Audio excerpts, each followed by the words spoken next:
പ്രിയമുള്ള കുട്ടികളെ, ശ്രോതാക്കളെ നമസ്കാരം. സ്കൂൾ മുറ്റം FM റേഡിയോയിലേക്ക് എല്ലാവർക്കും സ്വാഗതം. നിങ്ങൾ ഓരോരുത്തർക്കും ഓരോ കഴിവുകളുണ്ടല്ലോ. ചിലർ പാട്ട് പാടുന്നവരാണ്, ചിലർ കവിത ചൊല്ലുന്നവരാണ്, ചിലർ കഥ പറയുന്നവരാണ്. അങ്ങനെ പോകുന്നു. അത്തരത്തിലുള്ള കുട്ടികളുടെ കഴിവുകൾ ഇനി മുതൽ FM റേഡിയോയിലൂടെ എല്ലാവർക്കും കേൾക്കാം. നമ്മുടെ വിദ്യാലയത്തിലെ മികച്ച കുട്ടികളുടെ കലാപ്രകടനങ്ങൾ ഇന്നു മുതൽ FM റേഡിയോയിലൂടെ കേൾക്കാം. ഒരു സന്തോഷ വാർത്തയും കൂടിയുണ്ട്. എന്താണെന്നല്ലേ, FM റേഡിയോ മുഴുവനായും കേട്ട് അതിലുള്ള ചോദ്യങ്ങളുടെ ഉത്തരങ്ങൾ ഞങ്ങൾക്ക് അയച്ചു തരൂ. നിങ്ങൾക്കൊരു സമ്മാനം നേടാം. എൻ്റെ പേര് സാൻഡോ. ഞാൻ അറബി ക്ലാസ്സിൽ പഠിക്കുന്നു. ജൂൺ 26 മയക്കുമരുന്നിൻ്റെ ഉപയോഗത്തിനും വ്യാപാരത്തിനും എതിരെയാണ് ഈ ദിനം അന്താരാഷ്ട്ര ലഹരി വിരുദ്ധ ദിനമായി നാം ആചരിക്കുന്നത്. 1989 മുതൽ അന്താരാഷ്ട്ര ലഹരി വിരുദ്ധ ദിനം ആചരിച്ചു തുടങ്ങി. ലഹരിക്കും മയക്കുമരുന്നിനും എതിരെ നടപടിയെടുക്കാൻ വ്യക്തികളെയും സമൂഹത്തെയും പ്രോത്സാഹിപ്പിക്കുക എന്നതാണ് ഈ ദിനത്തിൻ്റെ പ്രധാന ലക്ഷ്യം. യുവാക്കളിൽ എന്ന പോലെ കുട്ടികളിലും വളരെയധികം മയക്കുമരുന്ന് ഉപയോഗം കൂടിക്കൊണ്ടിരിക്കുന്ന കാലമാണിത്. ഈ ലഹരിയുടെ ഉപയോഗത്തിൽ നിന്നും ഓരോരുത്തർക്കും മുക്തി നേടിക്കൊടുക്കേണ്ടത് നമ്മുടെ കടമയാണ്.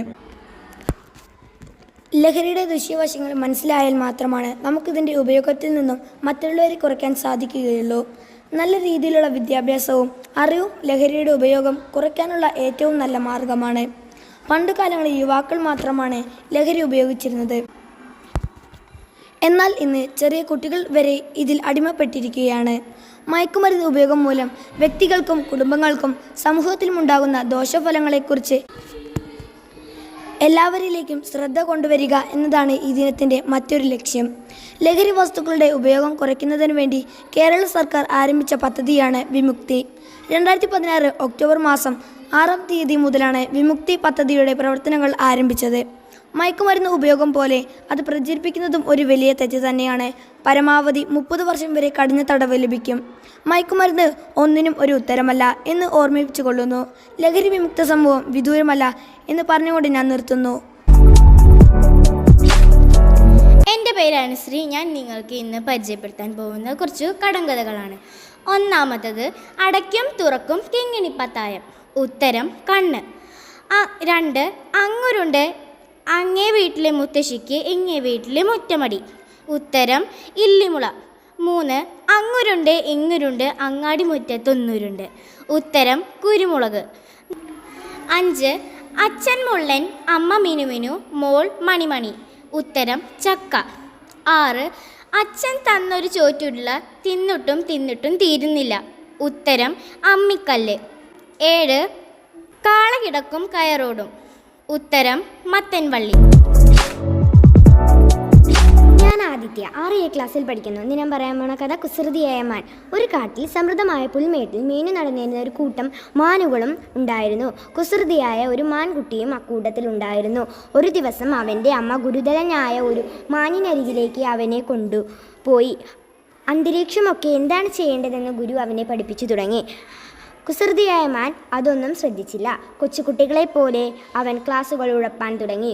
ഗുരുവിൻ്റെയും അമ്മയുടെയും പരിശ്രമങ്ങൾക്കും ഫലം കാണാനില്ല. ഒരു ദിവസം അലസനായി അലഞ്ഞു നടന്ന മാൻകുട്ടി ഏതോ വേട്ടക്കാരൻ്റെ കൺവയലിൽ പെട്ടു. സഹായത്തിനായി അവൻ ഉറക്കെ നിലവിളിച്ചു. ഓടിയെത്തിയ അമ്മ കണ്ടത് തൻ്റെ കുട്ടിയുടെ ദയനീയാവസ്ഥയാണ്. അവൾ ഗുരുവിനരികിൽ ഓടിയെത്തി. സ്ഥലത്തെത്തിയ ഗുരു പറഞ്ഞു, നോക്കൂ, തൻ്റെ കുസൃതിത്തരങ്ങൾ തന്നെ ഇവിടെ എത്തിച്ചു. ഇനി മുതലെങ്കിലും ക്ലാസ്സുകൾ ശ്രദ്ധിച്ചു തുടങ്ങും. ഗുരു ഒരുവിധം അവനെ സ്വതന്ത്രമാക്കി. ശ്രമികരമായ രീതികളിലാണെങ്കിലും മാൻകുട്ടി ഒരു പാഠം പഠിച്ചു. ഗുണപാഠം: ശ്രദ്ധിക്കുക, പഠിക്കുക, സന്തോഷമായിരിക്കുക.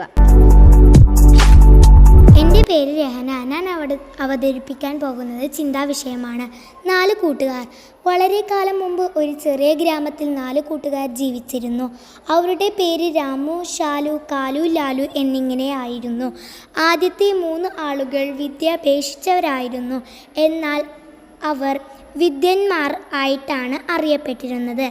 എന്നാൽ ലാലുവിന് വിദ്യാഭ്യാസം ചെയ്യുവാനുള്ള അവസരം ലഭിച്ചില്ല. അതിനാൽ അവനെ വിഡ്ഢിയായിട്ടാണ് അവനെ കണക്കാക്കിയത്. ഒരു ദിവസം 4 കൂട്ടുകാരും പരസ്പരം സംസാരിക്കുകയായിരുന്നു. അപ്പോൾ രാമു പറഞ്ഞു, കൂട്ടുകാരെ, നമുക്ക് ഈ ഗ്രാമം വിട്ടു പോകണം.